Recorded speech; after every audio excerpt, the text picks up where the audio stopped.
ఉత్తరాయణ పుణ్యకాలంలో మొదటిగా వచ్చే మాఘ శుద్ధ సప్తమినే రథసప్తమిగా వ్యవహరిస్తారు. సూర్య భగవానుడి జన్మదినమైన ఈ తిథి నాడు రథసప్తమి పర్వదినాన్ని జరుపుకుంటాం.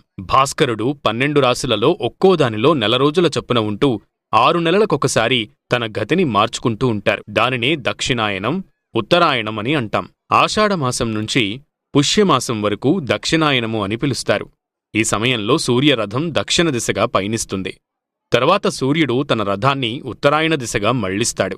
అలా రథాన్ని ఉత్తర దిశగా తిప్పిన ఈ రోజున రథసప్తమిగా వ్యవహరిస్తారు. ఈ రోజు చాలా విశిష్టమైనదిగా మన పురాణాలు చెబుతున్నాయి. ప్రత్యక్ష దైవమైన సూర్య భగవానుడు ఆరోగ్య ప్రదాయుడు.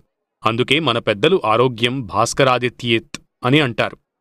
నిత్యం భాస్కరుడిని ఆరాధిస్తే రోగపీడలన్నీ కూడా తొలగిపోయి మంచి ఆరోగ్యం సిద్ధిస్తుంది. అందులోనూ రథసప్తమి రోజున ఆదిత్యుడిని భక్తిశ్రద్ధలతో పూజిస్తే విశేష